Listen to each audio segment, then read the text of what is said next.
আসার পরে ওইখানে লেখা আছে যে কিছু কিছু খেয়ার সময় এই মদ মানুষের জীবনের রোগের ঔষধ হিসেবে কাজে লাগে, ওইটা এখানে লেখা আছে। কিন্তু এই চোরে ওইটা আর দেখে নাই, ওইটা না দিকে লেখা দেখছে যে মদ খাওয়া যায় যাচ্ছে। মানে ওই যে পেশাব করিবেন লেখা আছে, পেশাব করিবেন না, তো করিবেন একটু লেখে একটু ফাঁক রেখা একটু সাইটে লিখছে না, পরে আবার লিখছে করিলে 500 টাকা জরিমানা। এখন যে পড়তে গেছে ও পড়তে যে ওইভাবে পড়ছে, এখানে পেশাব করিবেন না করিলে 500 টাকা জরিমানা। কথা কয় না? আমাদের সমাজটা কিন্তু এখন এইরকমই হয়ে যাচ্ছে, ঠিক না? যাই হোক, আল্লাহ আমাদের সবাইকে ক্ষমা সুন্দর আল্লাহ আমাদেরকে ক্ষমা করেন, বলেন আমিন। আবার বলেন আমিন।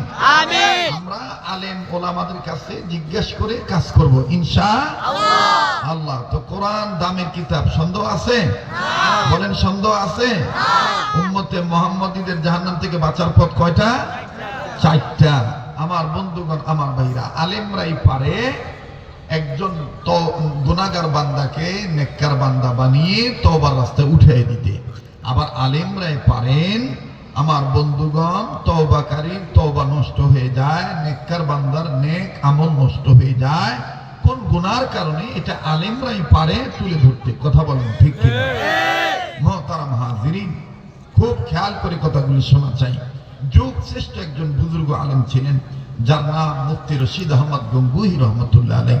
এই রশিদ আহমদ গঙ্গুহি রহমতুল্লাহ আলাইহ একবার কোন সফরে যাচ্ছিলেন। খুব খেয়াল করবেন, এই ছোট ছোট মাদ্রাসার কি প্রয়োজন, এই ওলামায়ে কেরামদের কি প্রয়োজন, মসজিদ মাদ্রাসা খানেকা মারকাজ ইসলামী আন্দোলনের কার্যালয়ের কি প্রয়োজন, এই কথাটা বোঝাবার জন্য আমি আপনাদের কাছে ছোট্ট একটি ঘটনা বলছি।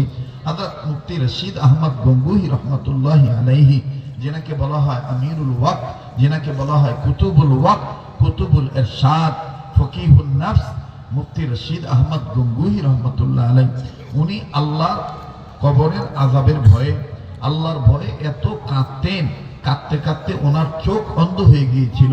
অনেক দিন অন্ধ ছিলেন, মৃত্যুর আগ পর্যন্ত অন্ধ ছিলেন, কিন্তু আল্লাহ তাআলা তার ভিতরের চোখকে খুলে দিয়েছিলেন। সুবহানাল্লাহ বলেন।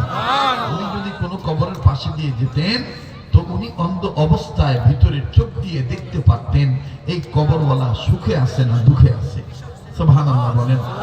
এত তার বাতিনি চক্ষুর পাওয়ার ছিল। তো রশিদ আহমদ গঙ্গুহি রহমতুল্লাহ আলাইহি সিদ্ধান্ত নিলেন যে আমি এক এলাকায় সফর করব। তো সফরের সাথে ওনার আরো 7 জন শাগির্দকে নিলেন। আলেম, পীর, আলেমের ছাত্র যারা, তারাও আলেমের ছাত্র। সুবহানাল্লাহ কোন। দেখবেন পীর যদি আলেম হয়, মুরিদরাও আলেম না হলেও আলেমের সুরত ধরে। আর পীর যদি গাঁজাখোর হয় তাহলে দেখবেন মুরিদরাও গাঁজা টানে। কথা কয় না? পীর যদি গাঁজাখোর হয় তাহলে মুরিদরাও গাঁজাখোর হয়।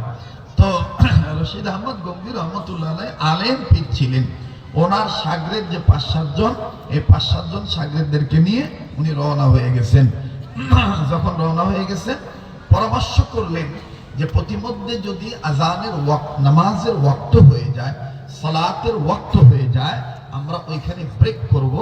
নির্ধারিত এবং পরিচিত কোনো মুরিদ যদি আমাদের থাকে, কোনো ভাই যদি থাকে, দোস্ত আহবাব যদি থাকে, হিতাকাঙ্ক্ষী থাকে, শুভাকাঙ্ক্ষী থাকে, আমরা তার বাসায় ওয়েট করে তার বাসায় আমরা জামাতের সাথে নামাজ আদায় করব। সুবহানাল্লাহ বলেন।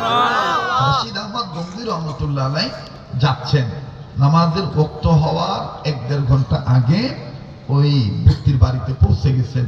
ব্যক্তি হুজুরকে দেখে, উনিও আলেম ছিলেন, উনি হুজুরকে দেখে দাঁড়িয়ে গেলেন।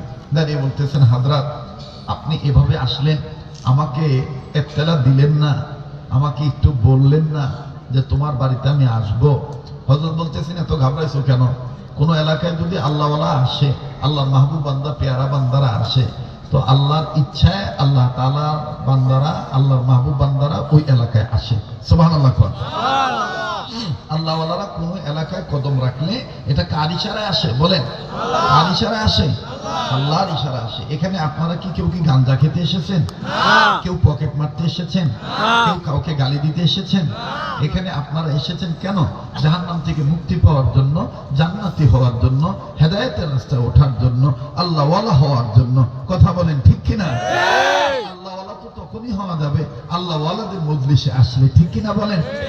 এইবার রশিদ আহমদ গঙ্গুর রহমতুল্লাহ বললেন, আল্লাহওয়ালারা যখন কোন এলাকায় আসেন আল্লাহর হুকুমেই আসেন, আল্লাহর ইশারায় আসেন, তুমি ঘাবড়াইও না। তো এবার ছেলেটা বলতেছেন, শাগরেদ বলতেছেন, হযরত মেরে গুস্তাজি মাফ কিজিয়ে, হযরত আপনি আমার ভুল ত্রুটি ক্ষমা করুন, সুন্দর দৃষ্টিতে দেখবেন, আমাকে মাফ করে দিবেন, কারণ আপনার মেজাজ অনেক জালালি মেজাজ, আপনার মেজাজ অনেক গরম। আমার কোন চলনে ফিরনে উঠোনে বসনে আপনাকে মেহমানদারি করণে যদি কোনো ত্রুটি বিচ্যুতি হয়ে যায় আগে থেকে আমাকে মাফ করে দিবেন। হযরত মেজাজের খেলাফ হয়ে গেলে আমাকে মাফ করে দিবেন। হযরত বলতেছেন, না তোমার মাফ চাইতে হবে না, আমি তোমাকে আগেই মাফ করে দিলাম। বলেন না সুবহানাল্লাহ। তো এইবার রশিদ আহমদ গঙ্গুর রহমতুল্লাহ আলাইহি যখন বলছেন মাফ করে দিলাম, এই বাড়িওয়ালা করছে কি, ঘরের ভিতর যাইয়া একটা বাজারের ব্যাগ হাতে নিছে, ব্যাগ হাতে নিয়ে বলে, হযরত আপনি যদি অনুমতি দিতেন তাহলে আমি বাজারে যাইতাম, আনাজ তরি তরকারি কিনে আনতাম, আপনাকে সুন্দর করে মেহমানদারি করাইতাম। রশিদ আহমদ গঙ্গুর রহমতুল্লাহ আলাইহি ডাক দিয়ে বললেন, বাবা এই বাজার ঘাটের দরকার আমার নাই, এই খানার জরুরত চাহিদাও আমার নাই, তবে বাবা তুমি যদি আমার খেদমত করতে চাও, আমরা সবাই সিদ্ধান্ত নিয়েছিলাম নামাজের সময় হলে তোমার বাড়িতে আমরা সালাত আদায় করব, সম্মিলিতভাবে জামাতের সহিত নামাজ আদায় করব। বাবা তুমি যদি আমার খেদমত করতে চাও তাহলে তুমি আমাকে এক বদনা পানি এনে দাও। আবার রশিদ আহমদ গঙ্গুর রহমতুল্লাহ আলাইহির খাস শাগরেদ ডাক দিয়ে বললেন, উস্তাদজি